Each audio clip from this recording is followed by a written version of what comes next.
اللهم صل على محمد وعلى آل محمد واصحاب محمد اجمعین الى یوم الدین آمین۔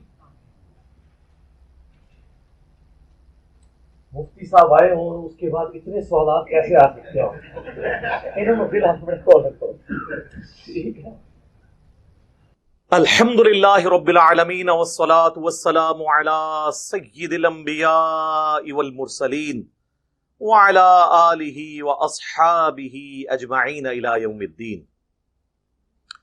الحمدللہ آج 10 اکتوبر 2021 کو سنڈے کے دن بمطابق 3 ربیع الاول 1443 ہجری انشاءاللہ تعالی ہمارے جو روٹین کا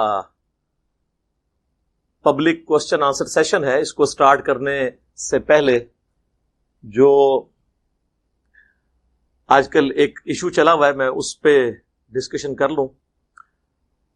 مفتی طارق مسعود صاحب حفظہ اللہ تعالی کے حوالے سے جو انہوں نے حرکت شریف فرمائی اس کے اوپر انشاءاللہ تعالی، پھر انشاءاللہ آپ کے سوالات کے جوابات میں انشاءاللہ بعد میں دوں گا انشاءاللہ تعالی۔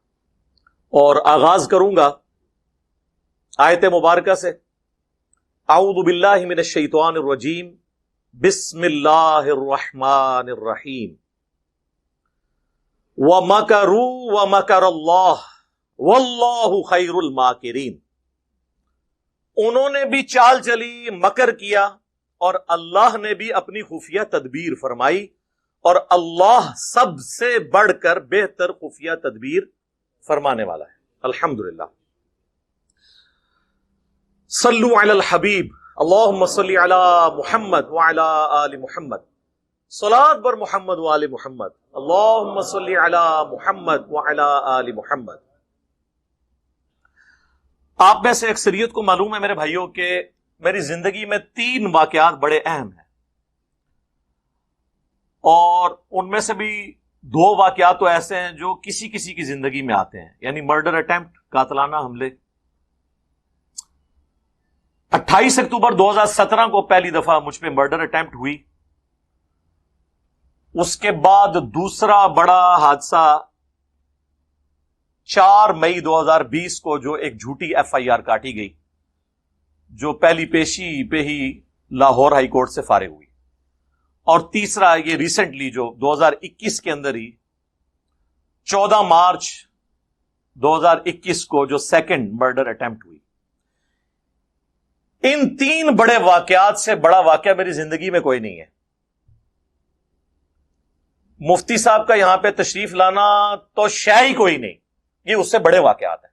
اس کے باوجود اس پہ جو میرا رسپانس تھا وہ ویکینڈز پہ ہی آیا، اتوار والے دن، 4 دن بعد، 5 دن بعد، حالانکہ میں بالکل اس میں بچ گیا تھا، بلکہ جس دن پہلی اٹیمپٹ ہوئی میں نے اس دن آ کے درس بھی دیا تھا، لیکن ویڈیو ریکارڈنگ اگلے ہفتے ہوئی، وہ ڈیکورم نہ ٹوٹے ریکارڈنگ کا، کیونکہ ظاہر ہے ہمارے یہاں پہ والنٹیئرز ہیں جو فی سبیل اللہ یہ کام کرتے ہیں، پھر میں نے کوئی خود سے ڈیسیژن نہیں لینا ہوتا، ایک پوری ہماری شورا ہے جو ڈیسائیڈ کرتی ہے کہ ہم نے کیا سٹانس لینا ہے، تو اس کے لیے پھر ایک دم فوراً کوئی معاملات کو اس طریقے سے ٹیکل نہیں کیا جاتا۔ آئندہ بھی کوئی واقعہ ہوگا نا تو اتوار سے پہلے آپ بھول جائیں کہ میں اس کی ریکارڈنگ کرواؤں گا، اور ریکارڈنگ پھر پبلکلی ہوتی ہے اللہ کے فضل سے۔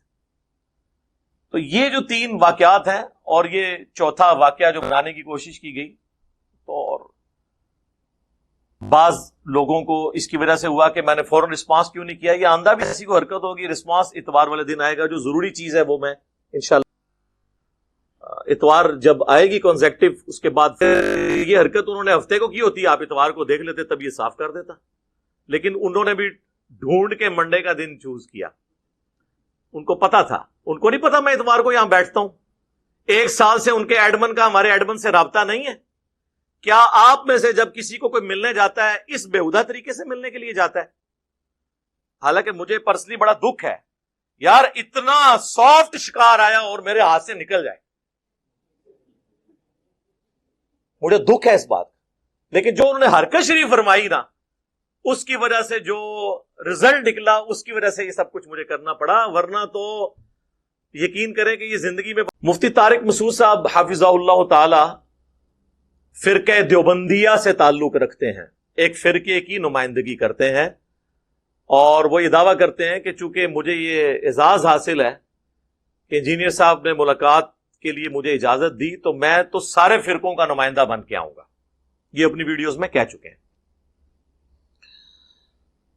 تو یہ جو انہوں نے دھوکہ دینے کی کوشش کی، اس حوالے سے میری 5 کلیریفیکیشنز آپ سن لیں. پہلی کلیریفیکیشن، اس روئے عرض پہ ایک ہی مولانا ہے جسے میں نے اجازت دی کہ وہ مجھ سے ملاقات کر سکتا ہے، اور وہ بھی میرے کہنے پہ نہیں.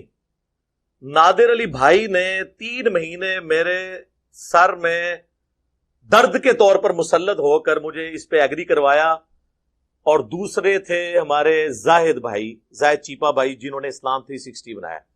انہوں نے کہا کہ مفتی صاحب میں خیر کیا ایلیمنٹ موجود ہے، اگر آپ ملاقات کر لیں تو کوئی فائدہ ہو سکتا ہے. میری تو پہلے دن سے پالیسی ہے کہ مولوی بیونڈ ریپیئر ہے، آپ کو پتا ہے. تو کیسے ہو سکتا ہے میں کسی مولوی کو ملوں؟ یہ ان کی خوش نصیبی کیسے تھی کہ میں تیار ہو گیا؟ اس کے پیچھے یہ ریزن تھی کہ وہ کہتے ہیں کہ اندر ایلیمنٹ موجود ہے، ملنے میں حرج کوئی نہیں ہے. میں نے کہا چلے ٹھیک ہے. اور وہ بھی آپ کو پتا ہے انہوں نے اتنا ہنگامہ کیا، 1 ملین وہ ویڈیو کراس کر گئی. رمضان شریف کے اندر اتنے لوگوں نے فون کیے کہ جی وہ ملنا چاہ رہے ہیں آپ کے ساتھ سموسہ، بلکہ وہ تو کہہ رہے ہیں میری بچپن کی خواہش ہے، تو ان کی بچپن کی خواہش پوری کر دیں. میں نے کہا چلیں ٹھیک ہے، پھر ہم بیٹھیں گے تو کسی ایجنڈے کے اوپر بیٹھیں گے، اس طرح تو نہیں آگے بیٹھ جائیں گے. تو اس کے لیے پھر میری ایک ویڈیو اس کے اوپر ریکارڈ ہوئی کہ ٹھیک ہے آپ تشریف لے آئیں، لیکن ایک پورا طریقہ بتایا تھا، اس کے مطابق آنا تھا. اس میں میں نے ان سے عرض کیا تھا کہ ہو سکے تو مفتی تقی عثمانی صاحب کو ساتھ لے آئیں، اگر وہ نہیں آتے تو آپ اکیلے آ جائیں اور کیمرہ مین لے آئیں. وہ جو بندہ یہاں کے لوکل ہزاروں مولویوں کے ساتھ نہیں بیٹھ رہا، وہ کراچی والے کو یہ کہے گا کہ تو 6 دہشت گرد ساتھ لے کے آ جا، اور ادھر کا ایک جاہل مولوی اس کا نام لے کے اس کو میرے پہ مسلط کر. جو لوگ ہمارے گھروں کے باہر ناک کی لکیریں کاٹتے ہیں کہ ایک بار انجینئر صاحب ہم سے مل لیں، تم انہی کو میرے ساتھ بٹھانا چاہ رہے ہو. تم اکیلے آؤ تو میں بیٹھنے کے لیے تیار ہوں. تم نے آتے ہی وہ کام کیا ہے کہ نو انٹری ہو جائے میری، کسی طریقے کام بھی ڈال جائے اپنی پبلک کے ساتھ کہ میں تو پہنچ گیا تھا انہوں نے. اور یہ طریقہ آپ دیکھ لیں جی، 48 گھنٹے کا ٹائم ہے اور انجینئر صاحب مل لیں، ویڈیو چڑھا دیں فون نمبر. بہت فون نمبر پہ تو آپ سے 1 سال سے رابطہ ہے. آپ کو ہمارا فون نمبر نہیں پتا اکیڈمی کا؟ 032159000162. آپ کا ایڈمن مسلسل رابطے میں ہے، آپ کے میسیجز آتے رہتے ہیں. آپ کے کہنے کے اوپر ہم نے کئی ویڈیو سے تھم نیلز کے اوپر سے آپ کی پکچرز ہٹائی ہیں کہ جی آپ کسی اور دیوبندی مولوی کی پکچر لگائیں، میری ہٹا دیں. اتنا ہم نے آپ کا ریگارڈ کیا. اب یہ وہ چیزیں ہیں جو ان کو پتہ ہے، ان کے ایڈمن کو بھی پتہ ہے، اور مسلسل رابطے میں. اور آپ نے یہ حرکت کی آ کے، یہ بھاگنے کا ان کا بہانہ تھا. پہلی شرط میری یہ تھی کہ اکیلے آنا ہے اور کیمرہ مین کے ساتھ. دوسری شرط یہ تھی کہ صرف عقیدوں پہ بات کروں گا، اس کے علاوہ کوئی اور بات نہیں کروں گا. انہوں نے بعد میں ریکویسٹ کی کہ جی عقیدے میں حضرت معاویہ ابن ابی سفیان رضی اللہ تعالیٰ عنہ کو شامل کر لیں. میں نے کہا جی چلیں، آپ کی خواہش کے لیے ان کا جو مولا علی کے خلاف خروج ہے نا، اس کو بھی عقیدے کا ٹاپک بنا لیں. لیکن فروع پہ بات نہیں ہوگی. جس کے عقیدے ثابت ہوں اس کے فروعی مسائل ہم بغیر دلیل کے مان لیں گے. پہلے آپ اپنا عقیدہ تو ثابت کریں.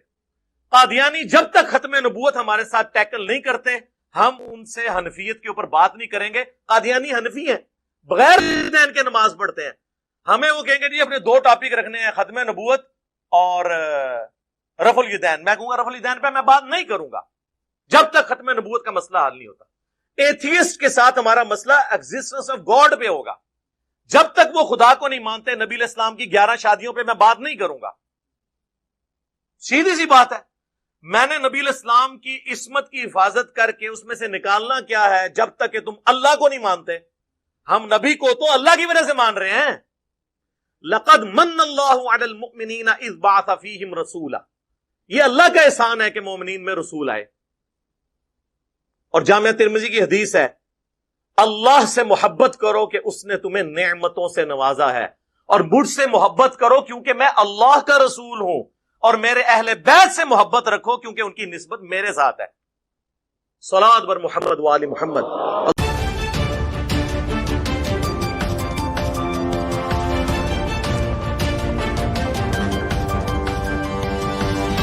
audio jungle.